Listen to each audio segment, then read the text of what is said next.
clients facing genuine issues. Brought to you by the hypnotherapist demanded by celebrities, CEOs, and even royalty, Adam Cox. These recordings took place live from Adam's clinic in London's world-famous Harley Street. So, get yourself comfortable and enjoy today's episode of The Hypnotist.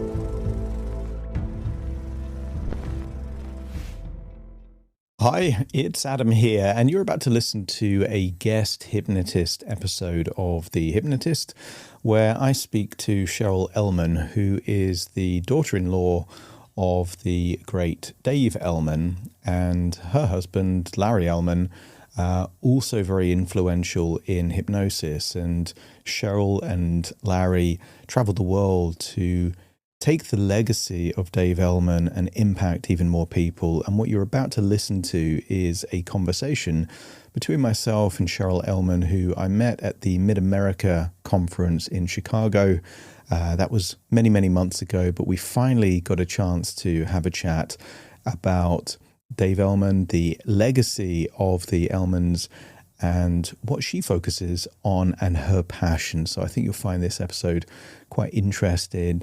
If you are interested in the history of hypnosis and how it's evolved. So relax and enjoy this session.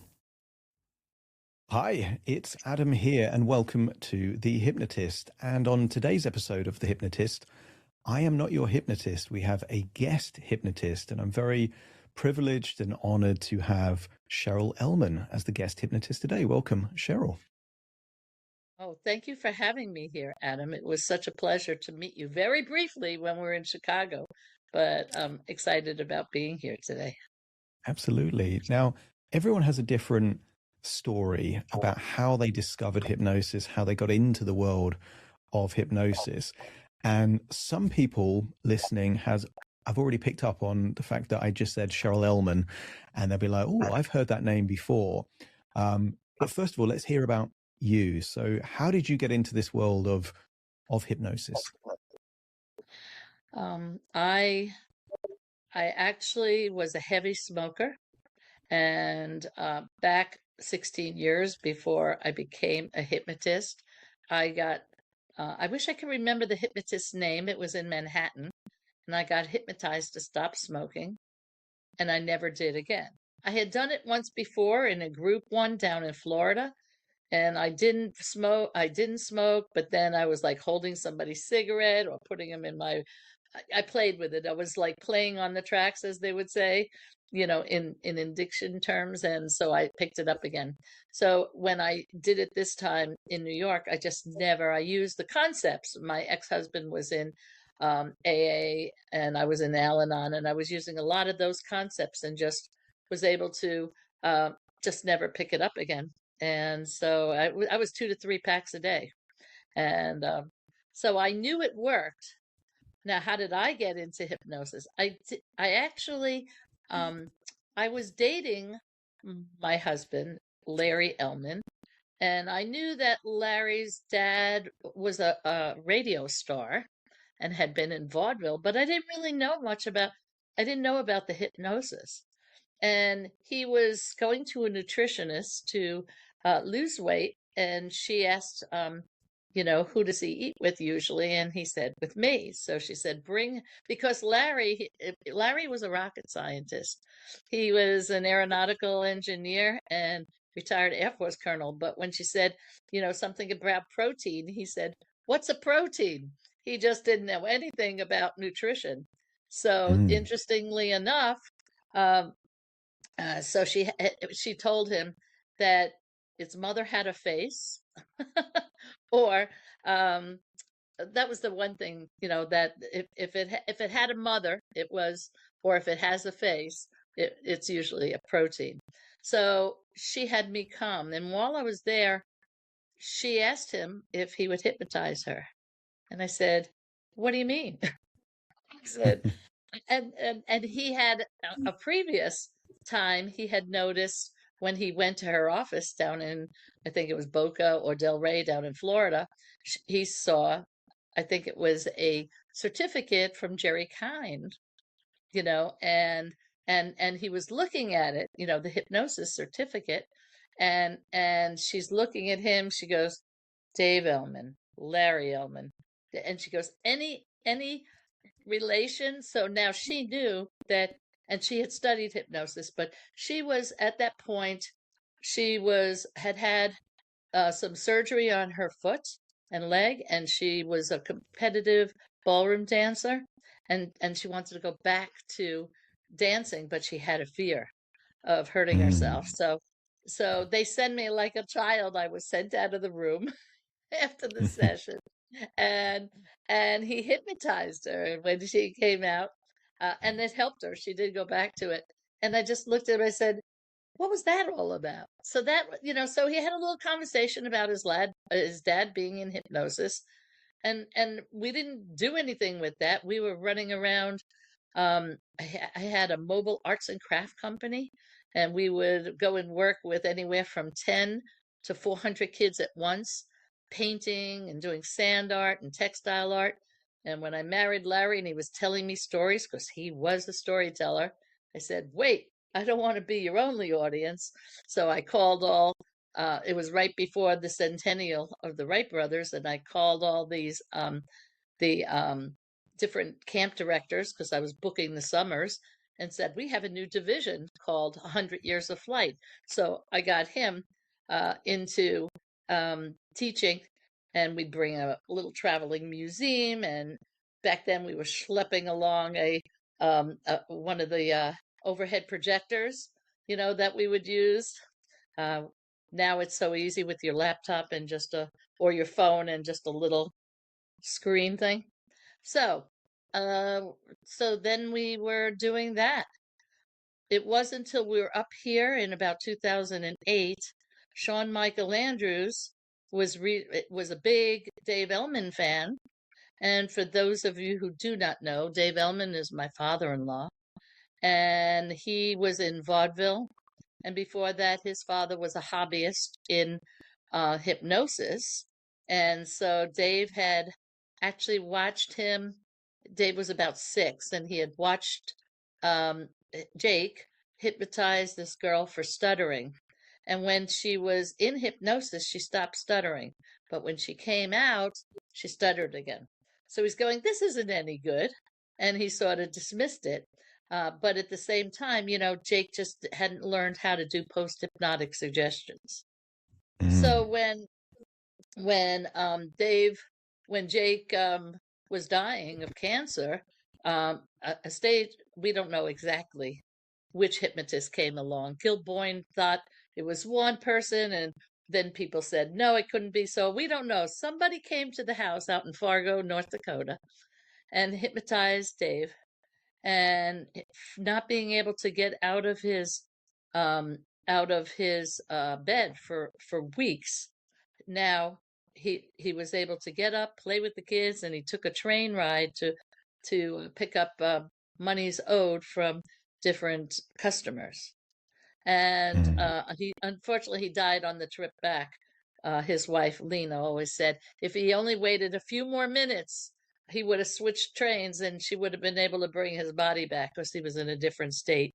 So I guess Mm. Jake was buried somewhere out there. Um, so Dave was so impressed with what a change it made in his father, that when his father died, he took over all his father's books, Mm. everything to do with psychology and hypnosis and stuff. Both of them, actually, all three of the Elman men there were avid readers. As I mentioned to you, my husband has 23 bookcases, and that's not Mm. including the 2 that we have on hypnosis. That's his aviation history and his world history bookcases, and uh, and he actually dissolved his library a few times, so I can't imagine what it would be like. Thousands of So books. going back, what were you saying? Thousands of books. It sounds like, very well read, very knowledgeable, a lot of wisdom Yeah, there. always, always. I think it was more frustrating for him at the end when he didn't have the energy to, when he would try to read, he couldn't keep his mind, focused on it, and that really bothered him, because he did love to read. Um, So Shawn Michael Andrews came to interview Larry, and I tried to feed them, good Jewish wife. We were going to have breakfast. We never got to it. Lunch, or finally we had dinner. I went down, and while I was down there, Shawn Michael Andrews put my hand to the table, and then finally when he released it, I went, and he stuck it to my head, and I went, I want to do this. And I knew it worked because I had stopped smoking, and I was fascinated by it. So I got certified by Shawn, and Larry took the class with me as a good review because Larry used to attend his parents' classes. So this way he got to spend time with his parents, and he took the course. It was like it was a 10-week course, and he took it 3 times, but they never let him come to lesson 8, and because it had to do with sex issues. so when so he was never allowed to go to session 8, and they taught all doctors and dentists. So that's how I got into hypnosis. And the first time in 2009, that was in 2008, 2009. Shawn Michael Andrews had told NGH about finding Larry and said that they really do want him to come and speak. And we've been speaking ever since. So as of today, we had taught 17 countries physically, and some of them 2, 3, 4 times. Been taught in England 4 times, I think it was, and and we were supposed to, when COVID hit, we were going to do 8 countries that year. We were going to do a UK tour of Wales, Scotland, England, Northern Ireland, and Ireland, and that got canceled. And we were going to be in New Zealand, Australia, and I was going to attend a conference and speak in on sleep talk for children in Vietnam, and all that got canceled. So yeah, so that's what got me into it, and I have loved it. I love working with people, and so Zootopia 2 is coming home to Disney+. Let's go! Get ready for a new case. We're the greatest partners of all time! New friends. Scary the Snake. And your last name? The Snake. Dream Team. And new habitats. Zootopia has a secret reptile population. You can watch the record-breaking phenomenon at home. Disney's Zootopia 2, streaming March 11th on Disney+. Rated PG. And right now, you can get Disney Plus and Hulu for just $4.99 a month for 3 months with a special limited time offer. Ends March 24th. After 3 months, plan auto renews at $12.99 a month. Terms apply. Yeah, and I would say Dave Elman is what I would consider part of the second golden age of hypnosis. If we look very early hypnosis, or what we kind of thought of hypnosis like Mesmer and maybe Braid and that kind of stuff, that was kind of like the first golden age. But it was definitely Elman and Erickson that really kind of took this thing that we call hypnosis and kind of made it credible. And you mentioned kind of doctors and dentists, and I still don't think we really comprehend the level of impact that was made during that period. And I don't think hypnotherapy as a kind of profession with the credibility that it has would be the way that it is if it wasn't for people like Elman, back then. yeah. What happened was Dave, when he left Fargo, he was in vaudeville, and he did stage hypnosis along with playing sax, violin. He was did comedy, Jewish comedy. They would do skits and sing, and so vaudeville troops, you had to do multiple things, and so he would do the hypnosis. And what he did was he had developed, using his father's books and stuff, he read Hippolyte Bernheim. Now, Hippolyte Bernheim wrote that each time you went into hypnosis, you went deeper and quicker. And so Dave went to an ophthalmologist in town, or eye doctor, I don't know if they had those specialties back then, and asked, why was it that with hypnosis so much had to do with the eyes? and he explained that, we being hunters and gatherers, our eyes on a natural basis would dart all the time. It's so when we would do fixation with our eyes, it tires our eyes. And that Mm. was part of the reason so much had to do with the eyes in hypnosis. So he started thinking, he's going, well, if every time you go and hypnotize somebody, they go in deeper and faster, well, why can't you, instead of having them come back next week and the week after, why can't you just go and send them out to the waiting room and have them sit there and bring them back and do it again? And then he started playing with the idea, well, instead of sending them out to the waiting room, why not just take them up and down and up and down and up and down? And he called that 3 trips to Bernheim. And Mm. and this was the basis of the Dave Elman induction, what we call the Dave Elman induction, and he called 3 trips to Bernheim. Yeah. It's interesting because in the recordings, he mentions doing it 5 times, which is interesting because Mike Mandel up in Canada teaches it to do it 5 times, and then he called it the 3 trips to Bernheim. So whether it's 3 or 5, whatever it is, if you have somebody and they're already deep, can you do 1? Can you do 2? Yes, it's not written in stone. The Dave Elman induction is a process of like 6 steps.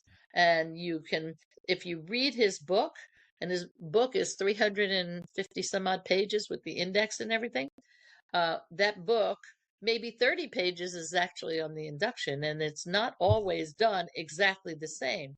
So if you gather some good pattern, you're going to, I on purpose did not memorize it as a memorized induction because I'm a pattern person. So if I were to learn a piano piece and I memorized it, if I were playing it and there I was playing it and all of a sudden I lost my place, I couldn't just pick it up. If I didn't have the music in front of me, I couldn't just pick it up. I would just have to go back to the beginning and start again because to me it was one pattern. And Mm. so, and I'm sure that if people memorize inductions and memorize protocols, that they can get lost that way. So I think, the whole thing about Dave was it was not a script. It was a bunch of processes that he put together. And sometimes he used them all on somebody, and sometimes he used only a few. But the fact is that if you do all 6, you get very good results, and that way any beginner can do it, and people go in easily. Yeah, and I think I mean it's a testament to the efficacy of the induction and the components that a hypnotherapist right now learning hypnotherapy is highly likely to be taught the Elman induction, and they don't need to know it as a script. You're absolutely right, but the structure of checking in, fractionation, the suggestions of try and do that, or testing for visualization, the numbers, just kind of disappearing. Like it's a wonderful thing because it forces calibration. It forces the ability to kind of check in and notice the client.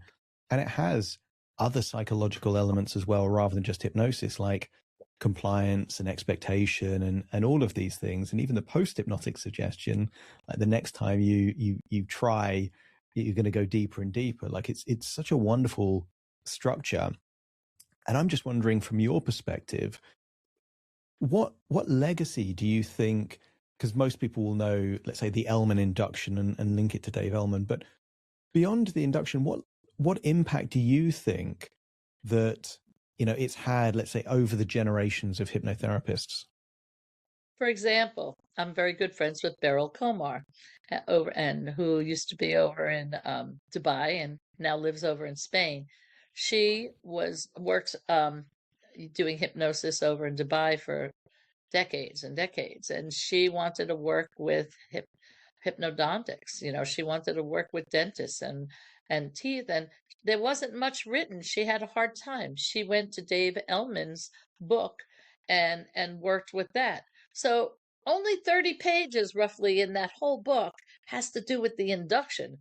The rest has to Mm. do with phobias and pain and suggestion. There's things even Kaz Riley has spoken quite a few times on how Dave was pretty much ahead of his time in the way he looked at sexual issues, and how she Mm. uses some of his techniques in working with those issues. So even though it was written for doctors and dentists, it really goes across the board, and um so if you were to read the book, and most people I speak to have read it numerous times.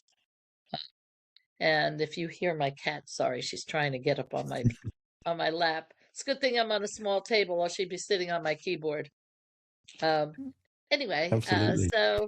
so that would be so working with, I think one of the biggest things for him was also regression to cause, Mm. to go back and do. And it's interesting because I was helping, I sort of have a PDF version of the book that and that I had done so I could quickly research things. And I was trying to help somebody find out the places where it talked about regression. And regression didn't come up. It was hypnoanalysis and hypnotherapy is how he termed it. So first was Mm. the hypnoanalysis.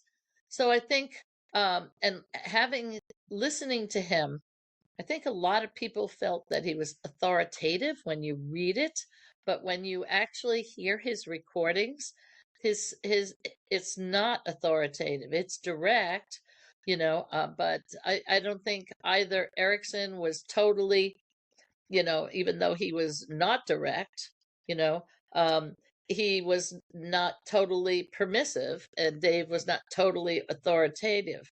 Larry would do a quadrant, and they were both sort of in the center there, with the one being more direct, one being more authoritative, and just slightly off center for each. So, Yeah.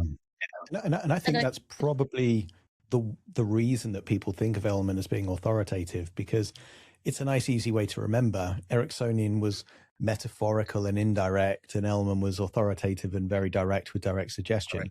And I think you're right. It's shades of grey rather than black and white. But I think that's why people assume that, because it's a nice way of remembering like two very influential figures of that time.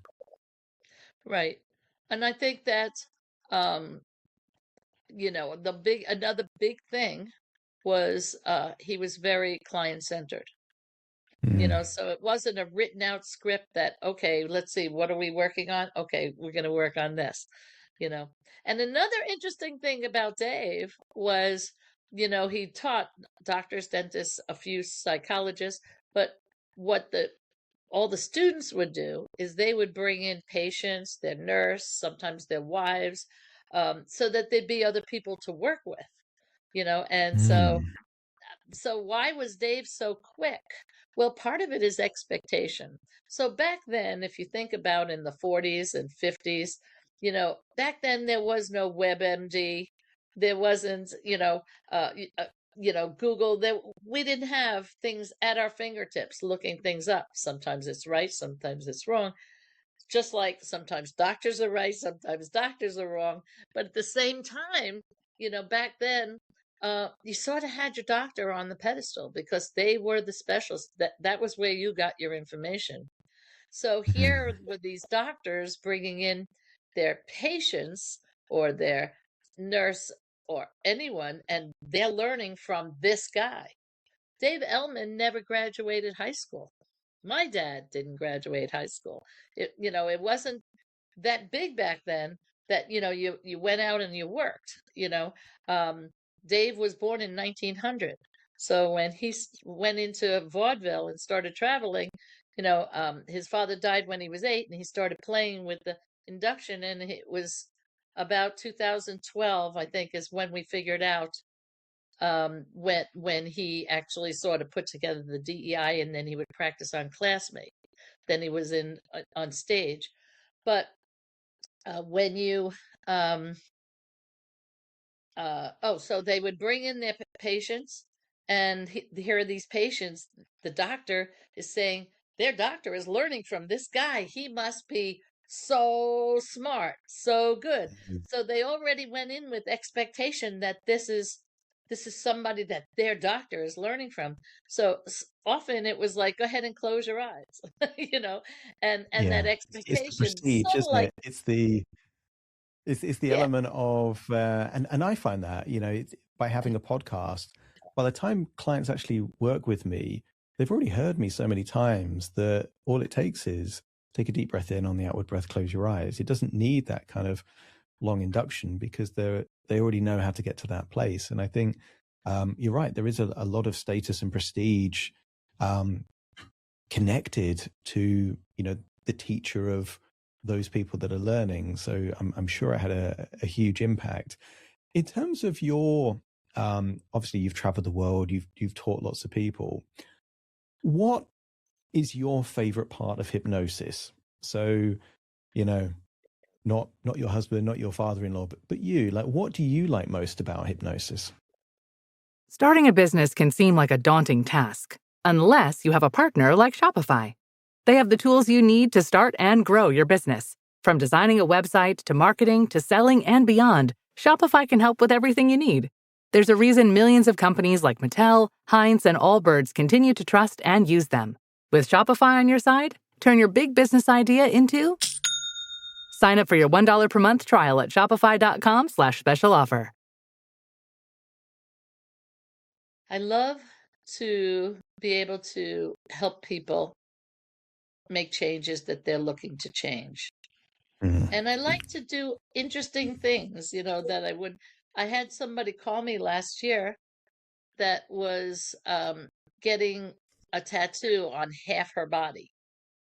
And she wanted to get hypnotized so she could, feel less and be able to sit still. And she didn't want to use that cream because she didn't want the ink to be covered and stuff. And Mm. and so I had to decide, and then her genre was going to be horror. And I'm going, yeah, and I'm just talking to this person on the phone. I'm going, do I want to do this? I mean, she's never been hypnotized. She's never gotten a tattoo. That's a lot, half a body. And I had to think on it. And, I spoke to a few people and I thought on it. And so I decided to do it. I met her on Zoom and I did it. So that was an unusual thing. And her tattoo artist, who's a famous around the world, had said to her that he had never had anybody be able to sit on his table because they did about 10 hours a day. Wow. And she was going back, I think, 3 or 4 times. So like they did the sleeve the first time, you know, and she never asked for a break. She used self-hypnosis. She got into listening to things. She was able to get, turn down the pain. And so that was so interesting. And he said he's never had somebody that never asked for breaks. They only took breaks when he asked. So, Mm. so to help somebody, because that's something she really wanted to do. And it would have been so much different had she done that without it. Mm. So I like to be able to help people to achieve their goals. Um, in all different ways. And as far as teaching, I love I love to watch them the first time they've been hypnotized, or at least some people have been hypnotized. Some people have gone through classes and never been hypnotized, and then, Mm. or hypnotize somebody. I don't know how they do that, but they do, maybe online classes. And I love to see students go deep into the Elman induction, and a lot of them had never felt it, or maybe they were hypnotized and didn't know it because they didn't have the test and convincer component that's built into the True. DEI. And so they didn't know they were there. I mean, it's a weird feeling. It's interesting. I love to watch people smile when, they close their eyes and, relax all the muscles and, find you cannot open them. Try to open them, and, Mm. and, and you see them doing that. And I'm going, and some of them start smiling because it is an unusual feeling, or Yeah. thought. So I love to watch people grow. I love to hear their experiences with somebody that they have hypnotized and their stories, and to watch their growth. So those are my favorite things. Mm. And it's interesting because you're very much the archetype of the healer and the teacher. You know, there isn't one stronger than the other. I think you get a lot of joy from both, you know, kind of helping other people understand it, but also helping people make the changes. Yeah, and also helping people to feel confidence in their own ability to do this. Yeah. Yeah, it's a wonderful thing. If you had to define hypnosis, because one of the things I found fascinating is that we're in this profession called hypnotherapy, and it uses hypnosis. And you can ask 10 different hypnotists what hypnosis is and get 10 different answers. And it's a fascinating thing because everyone knows what dentistry is. Everyone knows what, you know, an optician does. But hypnosis is very subjective, and it is open to interpretation. But I'm just curious, if you had to define or describe hypnosis to someone had no idea, maybe that lady who had half her body tattooed, and just say, what is hypnosis? Like, what do you tell them? Well, the way Dave described it was bypassing the critical faculty or Mm-hmm. factor. It's been used both ways, and and inserting. Wait a minute, and inserting. Wow, I just lost it. Bypassing the critical factor and inserting selective thinking. So what is that? You know, we have this, you know, he would call it when you were bypassing the critical factor, when your eyes couldn't open. I mean, that's like, well, you know they could open, but you're bypassing that and you're creating a where they can't open. He would sort of see that as bypassing that critical factor.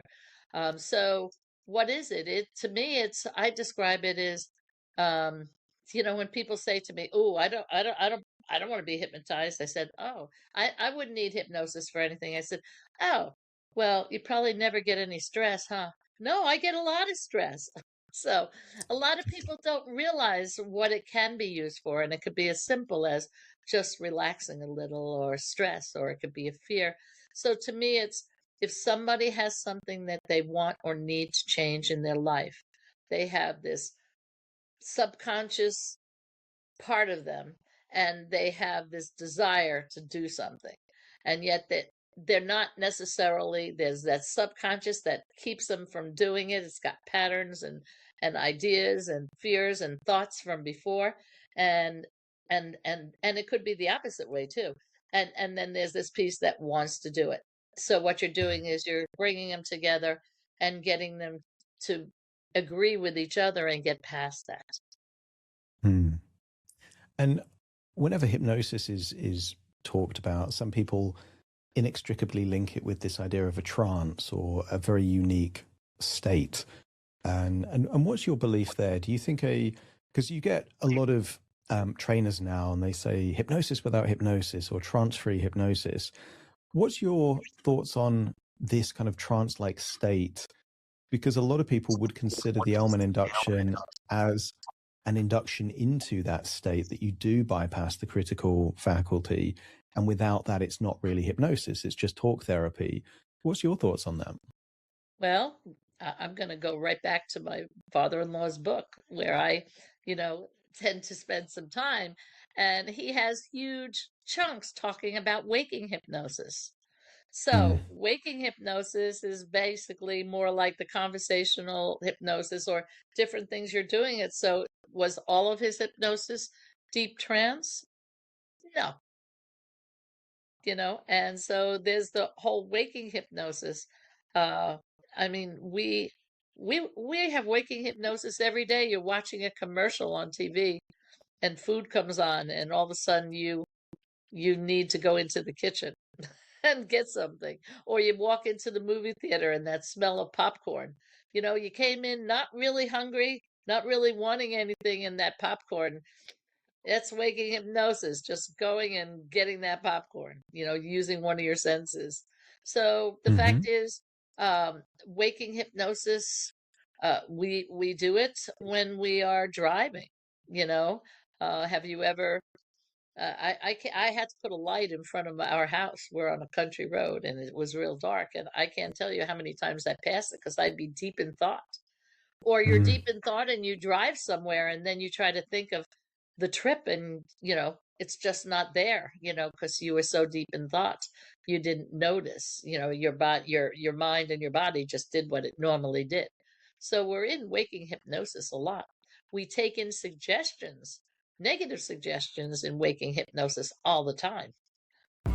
Did you know only 6% of people are getting enough fiber? That's why Quaker created Fiber February, a month-long movement to show your gut a little more love. It's like dry January, only easier and more delicious. Quaker has over 100 delicious options that are a good source of fiber. So go buy Quaker Oats today and join the Fiber February movement for a healthy gut. And, Yeah, so absolutely how do you true. I think feel? I, How I do you see. feel about waking hypnosis as it relates to conversational hypnosis or some of the waking states? Yeah, I think we underestimate how easy it is into going into these kind of trance states. You're right. Most people, if they automatically drive, are in a trance, they're able to do complex things like change lanes, change gears, but they're in their head. If someone's reading a good fiction book, and you mentioned your 23 bookshelves, a good fiction book, you get to a point where you don't even recall turning the pages because you're immersed in that universe. That's a lot like hypnosis. You get the time distortion, you're immersed in this kind of imaginary world. That's disassociation while you're invested in maybe the first person character in that book. I see a lot of people in trance on the London Underground. They've got the arm catalepsy staring into their phone, and they're just lost in that world. That 50-minute journey seems to like disappear while they're in that.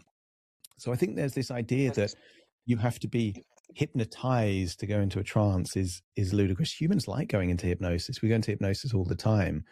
But I think it's how I, let's say, define hypnotherapy as opposed to just this kind of trance state that people go into all the time is using that state or that ability of a human to kind of go to that place for some kind of positive or constructive change.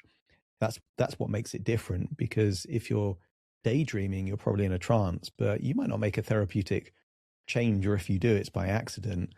But if someone knows what they're doing, they could take that similar kind of feeling and say, right, there's a version of you that does not want to smoke ever again, or there's a version of you that wants to change this relationship or introduce this barrier. That's powerful. And I remember when I published my 1000th episode of the podcast, I tried to answer that question, like, what is hypnosis? And because there's different variations of it, the best I could come up with is deliberately using the imagination to create change from a therapeutic perspective, because at some level that's where it all is. A memory is your imagination, thinking about the future is your imagination, and even if those people can't really picture visually an imagination, everyone has an imagination. They've got dreams of the future, and they've got memories of the past, and it's utilizing that from my opinion.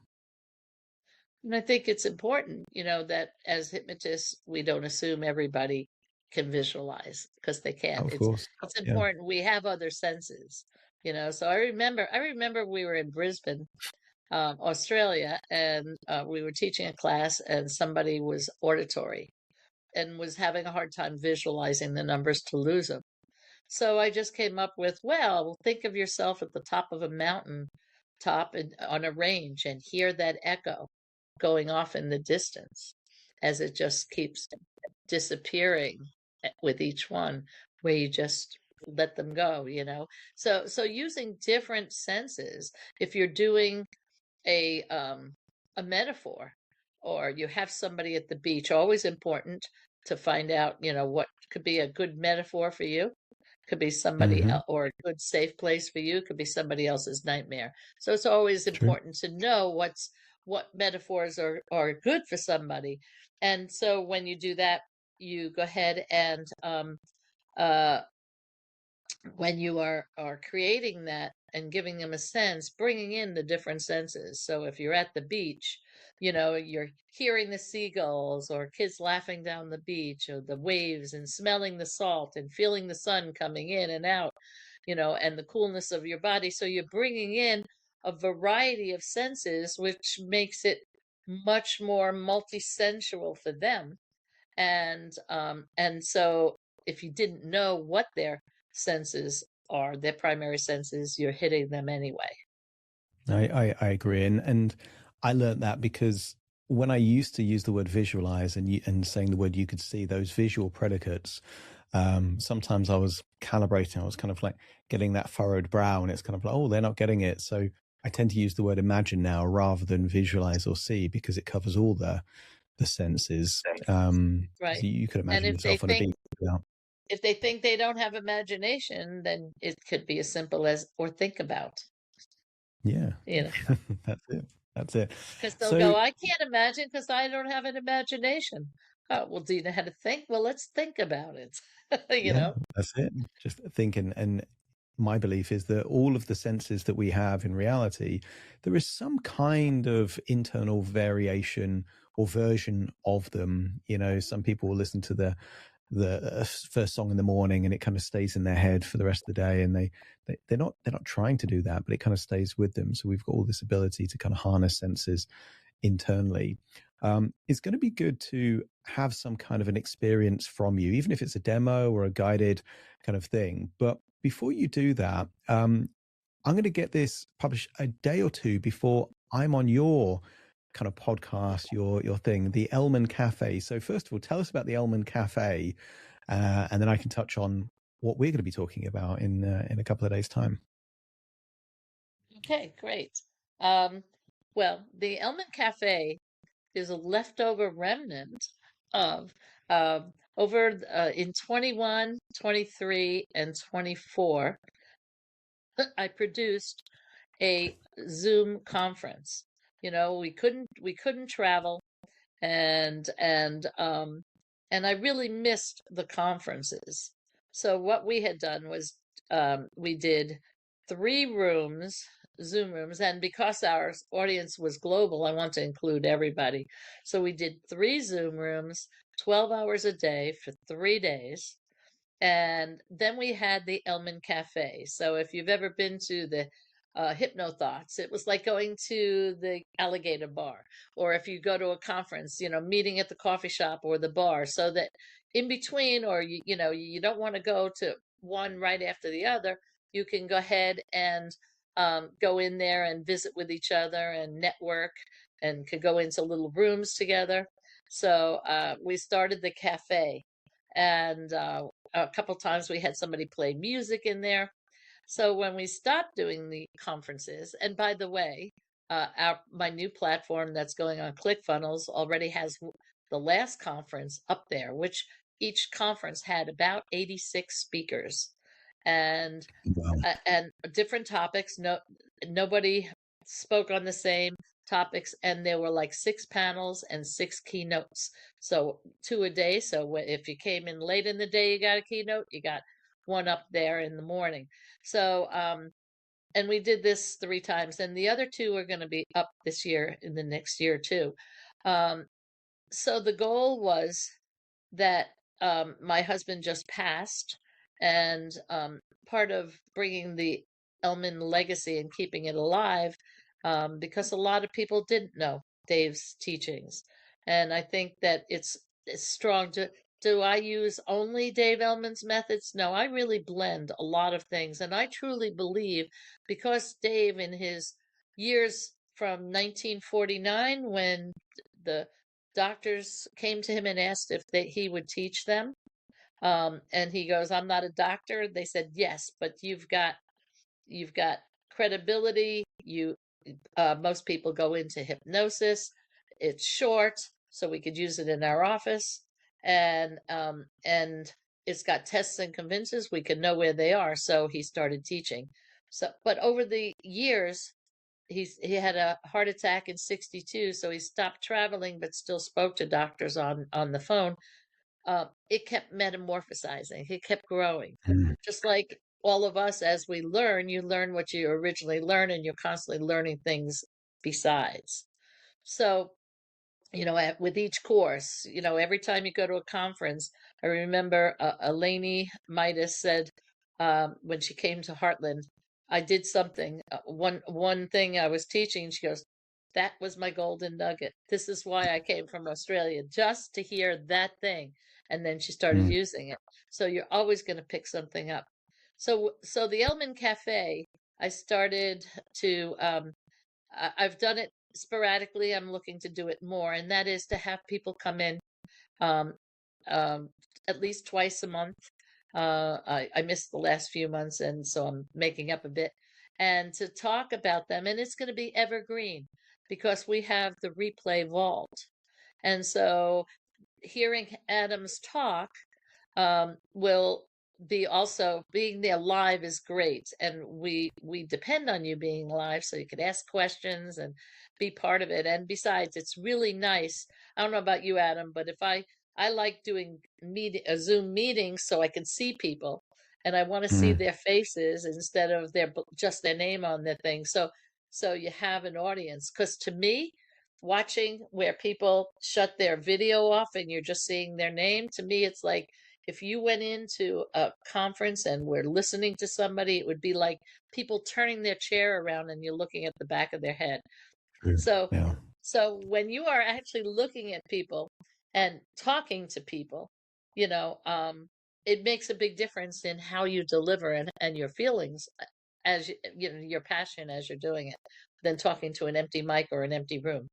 So that's one of the reasons I like that versus the webinars. So and then it'll be up there in the replay vault, and people can keep going back and being there. And my goal is to keep this going beyond my life.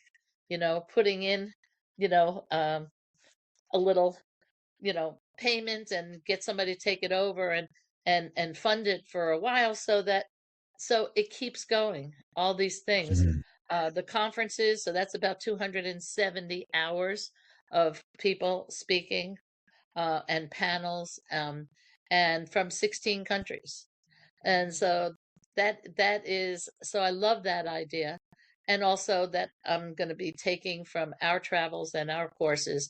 I'm going to be putting together courses on there that will be have a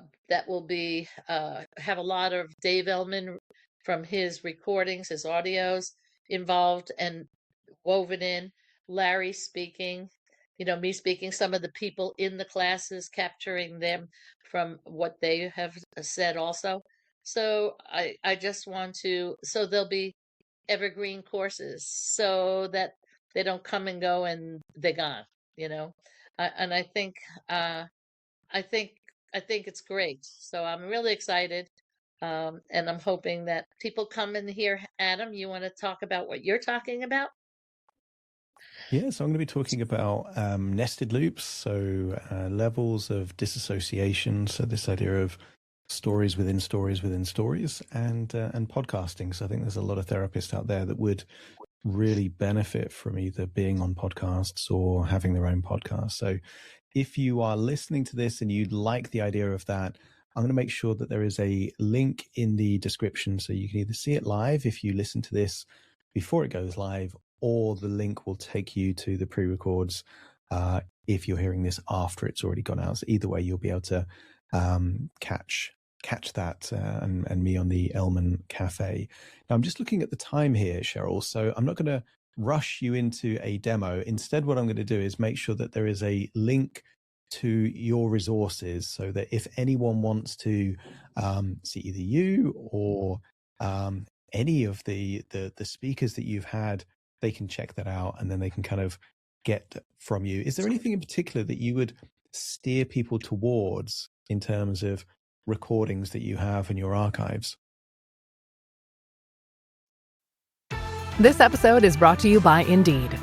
Stop waiting around for the perfect candidate. Instead, use Indeed sponsored jobs to find the right people with the right skills fast. It's a simple way to make sure your listing is the first candidates see. According to Indeed data, sponsored jobs have 4 times more applicants than non-sponsored jobs. So go build your dream team today with Indeed. Get a $75 sponsored job credit at Indeed.com/podcast. Terms and conditions apply. Um, in the in the in the ones that have just come up in the last few months, Cormac Colleran and Dr. Jody Sahlberg were speaking about trauma and trauma-based issues, and that's there. I can't even remember what's there, but there's a lot of free ones from the last few years. You got Karen Hand in there speaking. You have Sheila Granger in there speaking. There's I can't even begin to tell you how many there are. But there's the free ones, and then there's the ones that that are on that. And I'm not even sure that conference. I'm not sure what it's selling for or how it is. I know that the people that had access to it were the people that originally paid for it or what it's going to be. So that's still, this is still all new. You know, we started building this site, and then my husband got sick, and I sort of had to pull away, and then Jason's dad was sick and passed, and so I'm just now getting back to, okay, I really want to work on this and get it done. Another thing that I do is I also train people in sleep talk for children, and that is where you train parents to speak to their children 2 to 3 minutes a night during their sleep to build their self-esteem and emotional resilience. Lovely. And so, you know, people go, "Oh, I talked to my child in this sleep." I said, "Oh, really? What do you like about what? You're going to get 100 tomorrow. You're so beautiful. You're going to be a lawyer." Gee, no pressure there, right? So this really helps. It was designed by Joan Goulding in Australia, and I have a special ed and elementary school degree, and I really love the fact of how it helps families. You know, if if you grow up with sexual abuse or physical abuse or mental abuse, if you don't know how to get past that, and often it goes to the next generation. You know, Yeah. if you did not grow up with unconditional love, you don't know how to give it. And that's what this course is about, is helping parents to be able to give their children and have their children feel unconditionally loved, so that we can break that cycle, so that they can then have the strength to go forward, and um and they'll use those same techniques with their children, you know, just growing up feeling like they're loved, and not feeling rejected or other things that get them in trouble. That's wonderful. So I'll make sure that for anyone listening, there'll be a link to the Elman Cafe and also this course on Sleep Talk as well. So if you're interested, check out the links to learn more about that. Cheryl, it's been lovely. You know, I know we talked about this in Chicago, and it's so good that we've made it happen. So thank you so much for joining me, and I will see you in a couple of days on your Elman Cafe. Thank you so much. Thank you so much for joining me on today's episode of The Hypnotist. If you've enjoyed this episode or got some value from it, please give it a 5-star rating and review. And maybe you know someone that would also benefit from this particular episode, in which case share the episode with them so they can also get the benefit too. And if you would like to listen to this episode where it's just the hypnosis, so no intro, no outro, no explanation, just the hypnosis and completely ad-free, there will be a link in the description where you can subscribe at a very low cost and only get access to the hypnosis. So if that's of interest, please check that out. Thank you again for being a regular listener of The Hypnotist, and I'll see you again soon for more.